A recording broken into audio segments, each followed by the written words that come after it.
grab the reins, because you have the authority here. Don't let anyone, including the devil, have command over this. He has one function: to derail you and ensure that you never get to what God has planned for you. That is the devil's function. Now, if you don't think in terms of the devil or God, this is not a discussion for you. I'm addressing the spiritually aware directly.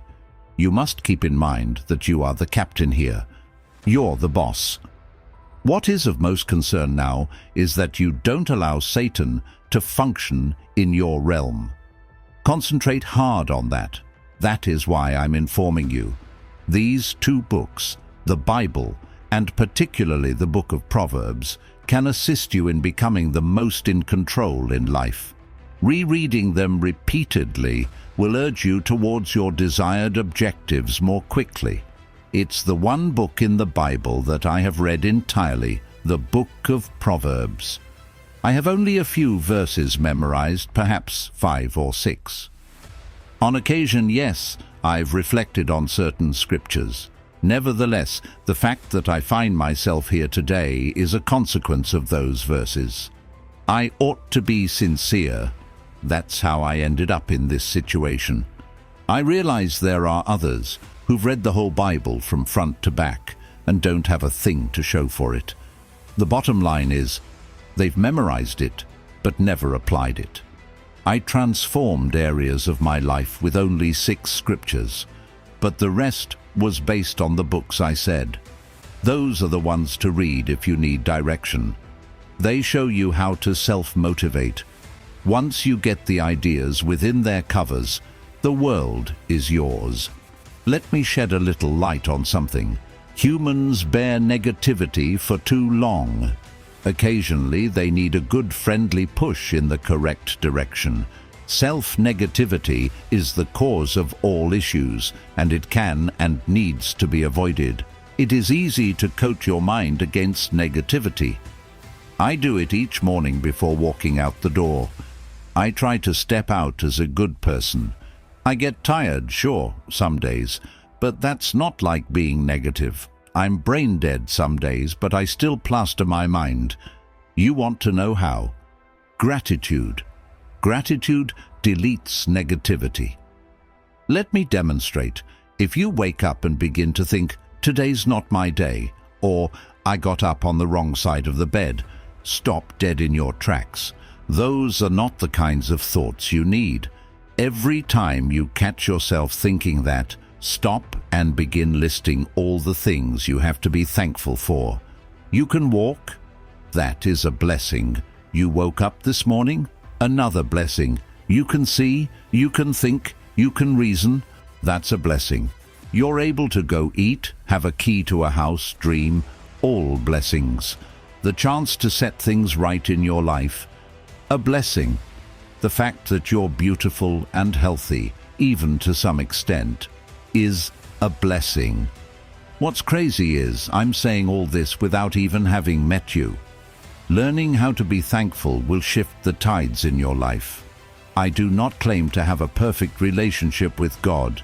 I'm not here to pretend that I've been right all my life. I was afraid of living in eternal fire before, but my relationship with God has enabled me to do so many things.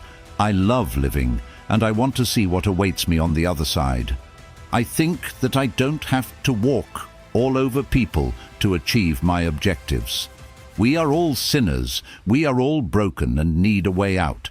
I used to be hopelessly broken, but let me tell you, no one is too far gone. You need God. Too many times, people forget that it's cool to seek a relationship with God. With so many cultures, it's really a joy to say that having a relationship with God is cool. People change. That's what God did to me. If you were to trace my path with me from my first appearances on the Steve Harvey Show through Kings of Comedy and on, you would notice the change. But it wasn't until 2005 that I really transformed. I was tired of being tired. The money and fame caused misery. The only happiness I had was on stage. Off stage, a nightmare. But God appeared. His demeanor was soothing. He presented me with a single question that I couldn't answer. Is there anything in your life that God has not helped you through? And the answer was no. Even today, whether you believe it or not, He's helping you. Just consider where you are. The God I serve is capable of anything. It's just that we don't always think so. That is why we miss so many miracles, because we do not accept reality. I thank God because it is a miracle that I am alive today. One of the things I'm most grateful for is that God transformed me into a totally different person. He works in mysterious ways, and one of them is change. When your prayers go from praying for little things to praying for the impossible, you see His power. Let me take you back. I grew up poor. My mum was a housewife. My dad held minimum wage jobs. My siblings didn't attend college. My family was poor. We had a falling down house. I'd sit around watching television and watch houses that were lit up for Christmas.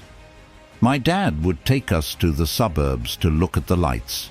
Those houses had driveways that you could pull in and drive out of. A horseshoe driveway. I said to my dad that I wanted one, and he said, "Boy, we ain't got that kind of money. But if you try hard and continue going to church, you may get it." That set me on fire. That was my dream, having a house with a horseshoe driveway and decorating it for Christmas. Every house I've ever owned or constructed has had that driveway. That dream sustained me during difficult times. So here's what I'm saying. Set a goal so huge, it annihilates your fears and makes you indomitable. You'll want to quit. That's normal, but don't. My ambition of purchasing homes for my parents kept me from quitting, and I accomplished it. Before they died, I provided them with everything they ever desired. I say that because I need you to realize something. You have a gift. Your gift doesn't cross over anybody else's.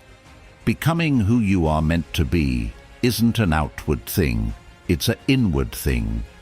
God bestowed on you at birth everything you need. Every human being God has ever made came with a gift. You don't have to seek it out in the world, you already possess it. And as the Bible instructs, a man's gift maketh room for him, and bringeth him before great men. That gift? It's your key. But we tend to mix up gifts with singing, dancing, or sports. Babysitting? Gift? Doing hair? Gift. Making pies better than anyone? Gift. Whatever comes naturally to you, that's your gift. Don't walk in someone else's footsteps. It's not yours. Even if you respect me, you wouldn't want my path. If you knew what I had to do, you'd be like, "No, thank you." 3 years in a car. Speech problems, rejection, agony. None of it was easy, but it was necessary. God only shows us the good things about the plan, not the entire picture. Why? Because if we knew what we had to endure to achieve our dreams, we'd head in the opposite direction. But He promises, if you pursue your dream, He'll provide you with the strength to make it through the tough spots. Just don't lose faith in the dark. That's where miracles start.